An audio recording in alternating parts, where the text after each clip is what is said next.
ओम नमो नारायणाय। आज इस वीडियो में हम आपको बताएंगे कि निर्जला एकादशी 2024 में कब है, महत्व, तिथि व शुभ मुहूर्त और पूजा विधि। तो चलिए वीडियो शुरू करते हैं। वीडियो शुरू करने से पहले अगर आपने हमारा चैनल सब्सक्राइब नहीं किया है तो प्लीज़ कर लीजिए। वीडियो पसंद आता है तो लाइक और शेयर कर लीजिएगा। दोस्तों, एकादशी का व्रत सभी व्रतों में सबसे उत्तम माना जाता है। एकादशी का दिन भगवान विष्णु को अत्यधिक प्रिय होता है। साल में 24 एकादशियां पड़ती हैं, जिसमें कि निर्जला एकादशी का व्रत सबसे महत्वपूर्ण होता है। निर्जला एकादशी का व्रत सभी एकादशियों के व्रत से सबसे कठिन होता है। सभी एकादशियों में एकादशी के व्रत का नियम का पालन करना होता है, लेकिन निर्जला एकादशी के व्रत के नियम सभी एकादशियों के व्रत के नियम से सबसे ज्यादा कठिन होते हैं। निर्जला एकादशी के व्रत में सूर्योदय के बाद से लेकर अगले दिन सूर्योदय तक बिना अन्न जल ग्रहण किए व्रत रखा जाता है। इस व्रत का फल अन्य एकादशियों के व्रत के फल से कई गुना अधिक होता है। निर्जला एकादशी व्रत को रखने से अक्षय फल की प्राप्ति होती है। अक्षय फल का मतलब है कि ये फल आपको जन्म जन्मांतर तक प्राप्त होता रहेगा।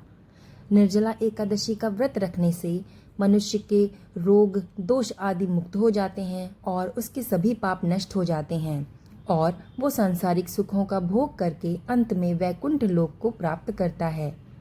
अन्य एकादशियों के व्रत में आप फलाहार और जल आदि ग्रहण कर सकते हैं, लेकिन निर्जला एकादशी के व्रत में आप जल भी ग्रहण नहीं कर सकते, जैसा कि इसके नाम से ही ज्ञात होता है कि ये निर्जला एकादशी है, यानी कि बिना जल को ग्रहण किए इस व्रत को रखा जाता है। निर्जला एकादशी का व्रत जेठ मास के शुक्ल पक्ष की एकादशी को रखा जाता है। शास्त्रों में कहा गया है कि अगर आप साल भर की कोई भी एकादशी का व्रत नहीं कर सकते और पूरे साल में सिर्फ एक निर्जला एकादशी का व्रत कर लीजिए, इस व्रत को करने से आप सभी एकादशियों का पुण्य आपको प्राप्त हो जाता है। इस व्रत में जल की एक बूंद भी नहीं ग्रहण की जाती। अगर भूल से भी मनुष्य ने जल की कोई भी बूंद ग्रहण कर ली तो ये व्रत निष्फल हो जाता है और इसका कोई भी फल, कोई भी पुण्य मनुष्य को प्राप्त नहीं होता है। आइए अब जान लेते हैं इसकी तिथि और शुभ मुहूर्त। एकादशी की तिथि प्रारंभ हो रही है 17 जून सोमवार सुबह 4:43 पर। इससे पहले तक दशमी तिथि रहेगी और इसका समापन हो जाएगा 18 जून मंगलवार सुबह 6:24 पर। इस प्रकार 18 जून को निर्जला एकादशी का व्रत रखा जाएगा, क्योंकि वही एकादशी का व्रत रखना चाहिए जो कि द्वादशी युक्त एकादशी हो, और द्वादशी युक्त एकादशी 18 जून को पड़ रही है। 17 जून को दशमी युक्त एकादशी है, इसलिए इस दिन एकादशी का व्रत नहीं रखा जाएगा। द्वादशी तिथि की शुरुआत होगी 18 जून सुबह 6:25 पर और द्वादशी तिथि समाप्त होगी 19 जून सुबह 7:27 पर। एकादशी के व्रत को करने वाले व्यक्ति को दशमी के दिन से ही व्रत के नियमों का पालन करना चाहिए।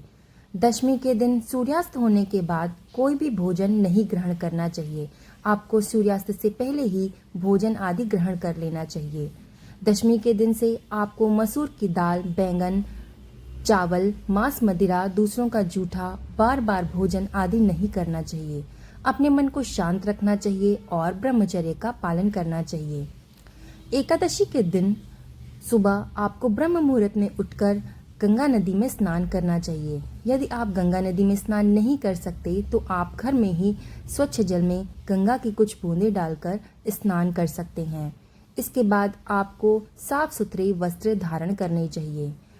इसके बाद एकादशी के व्रत का संकल्प लेना चाहिए। आप अपने मन में भगवान विष्णु को ध्यान करते हुए आपको कहना चाहिए कि हे भगवान विष्णु, हे माता लक्ष्मी, आज मैं निर्जला एकादशी का व्रत रखने जा रही हूँ। एकादशी के दिन आपको सुबह और शाम दोनों समय भगवान विष्णु और माता लक्ष्मी की विधि पूर्वक पूजा करनी चाहिए और कथा सुननी या पढ़नी चाहिए। सबसे पहले एक चौकी पे भगवान विष्णु और माता लक्ष्मी की मूर्ति या फिर तस्वीर को स्थापित करके उनका पंचामृत से अभिषेक करना चाहिए। इसके बाद गंगा जल और उसके बाद शुद्ध जल से अभिषेक करके उनको पीला वस्त्र धारण कराएं। इसके बाद भगवान विष्णु को यज्ञोपवीत अर्पित करें। अक्षत की जगह काले तिल का प्रयोग करें। आज के दिन यानी एकादशी के दिन अक्षत यानी चावल का प्रयोग वर्जित माना जाता है। एकादशी के दिन चावल न चढ़ा के आप काले तिल या फिर जौ का भी प्रयोग कर सकते हैं। भगवान विष्णु को पीले पुष्प अर्पित करें और पीले पुष्पों की माला चढ़ाएं। माता लक्ष्मी को लाल पुष्प अर्पित करें। इसके बाद धूप और देसी घी का दीपक जलाएं और नैवेद्य आदि अर्पित करें। इसके बाद भगवान विष्णु को खरबूजे या फिर कोई भी मौसमी फल का आप भोग लगा सकते हैं। जो भी भोग लगाएं आप उसको अपने परिवारजनों में ज़रूर दें। आज के दिन उस भोग को स्वयं ग्रहण न करें। भोग लगाते समय उसमें तुलसी दल ज़रूर रखें। इसके बाद भगवान को जल का आचमन दें। मुख शुद्धि के लिए पान का पत्ता, सुपारी, लौंग, इलायची आदि अर्पित करें और अंत में दक्षिणा चढ़ाएं। इसके बाद कथा का श्रवण करें। अंत में भगवान विष्णु और माता लक्ष्मी की आरती करें और क्षमा याचना करें। इस प्रकार पूरे दिन आपको निराहार रहकर व्रत रखना चाहिए। इस व्रत में जल भी ग्रहण नहीं किया जाता है। हो सके तो आप रात में जागरण करके इस व्रत को पूरा करें। अगले दिन द्वादशी के दिन आप ब्रह्म मुहूर्त में उठकर स्नान आदि से निवृत्त होकर स्वच्छ वस्त्र धारण कर लें। इसके बाद भगवान विष्णु और माता लक्ष्मी की पूजा अर्चना करें, उनकी आरती करें। इसके बाद ब्राह्मणों को भोजन करें, दान दक्षिणा दें, गाय को भोजन कराएं। इसके बाद शुभ मुहूर्त में व्रत का पारण करें। अगर आपके पास ब्राह्मणों को भोजन कराने का समय नहीं है तो आप ब्राह्मणों के लिए अन्न की एक थाल सजाकर मंदिर में देने जा सकते हैं। अपनी इच्छा के अनुसार जो भी आप ब्राह्मणों को दान करना चाहते हैं वो आज के दिन आप दान कर सकते हैं। इस दिन इस प्रकार व्रत करने से अनेकों तरह के पाप नष्ट हो जाते हैं और 100 गोदान करने के बराबर फल की प्राप्ति होती है। वीडियो को लास्ट तक देखने के लिए आपका धन्यवाद।